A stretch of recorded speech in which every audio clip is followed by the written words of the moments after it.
Hey YouTube, welcome to another video from SkinnyMedic. I want to do a quick video on how to start an IV. Just kidding, I'm not going to stick myself. This is our drip set that we would be attaching to the IV catheter. This portion here goes into your solution, whether that be lactated ringers or normal saline. This is a 10-drop set here. This part here then would attach to the IV catheter itself, where you've inserted into the patient's arm or hand.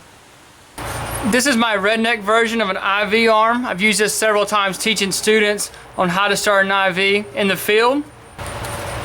This of course simulates the patient's arm. Just a glove is the skin, and we have a red straw as the vein that we're going to insert the catheter in. Sometimes you can see the vein, sometimes you can feel it, and also you can also feel a ridge that if this were the muscle, there's channels that our veins sit in. So you can feel the little channels sometimes they sit in. So palpating, visualizing the vein is very important. So one of the first important thing is, of course, we'd have our gloves on, you'd have your BSI protection on, and then locating your IV site. Like we said, you can visualize where the veins run. You know anatomically about where a vein should be. You can palpate it, visualize it, and figure out where you want to stick your patient. Our skin acts as a natural barrier to protect us from infection from the outside world. So you're fixing to insert and break that protection. So before you go to inserting a catheter, you need to prep your site. And we have betadine, we have alcohol for that. Another good idea is to go ahead and have your tape torn and ready to go prior to starting your IV, because once you insert your catheter, you can free flow. So while you're trying to tamponade the vein, you don't want to be trying to tear tape. So go ahead and have all that set up and as prepared for yourself as possible.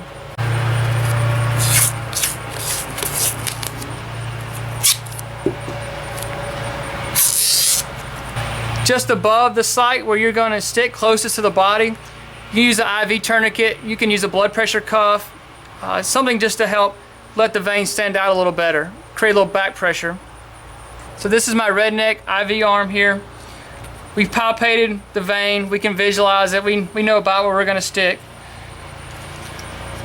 Betadine, you want to rub in a small circle, working your way out, and you've got to let this dry.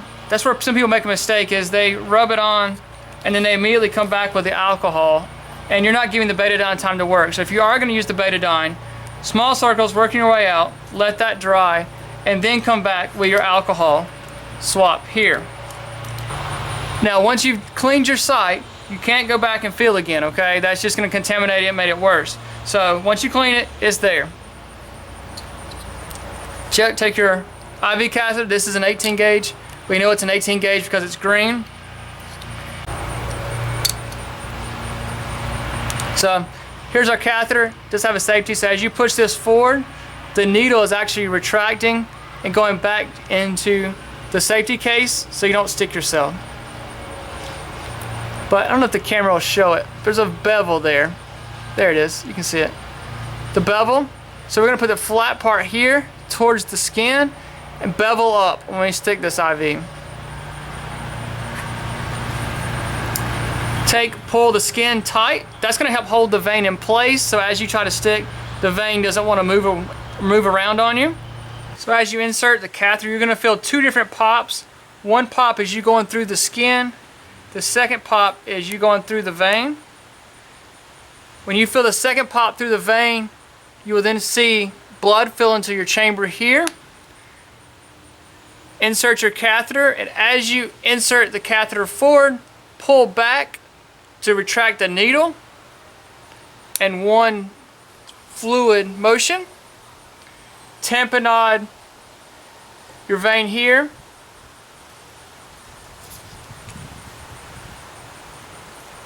Then we'd insert our IV line here. Let go of the vein, pull your tourniquet off, your IV tourniquet or your blood pressure cuff, and let it flow freely here. Now I will say I've been playing with this, so technically this cap here to keep it sterile would be attached. So when you go here, unscrew it, and then screw here. I've been playing with my arm a little bit for this video, so.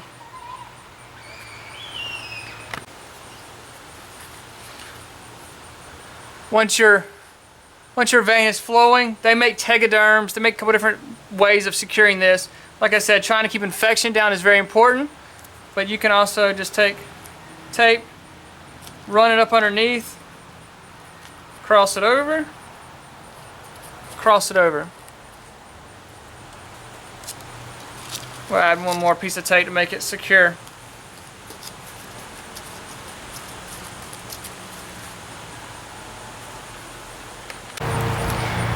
Now, starting IVs is something that does take practice. It's not something you're going to pick up and be able to start, very easily.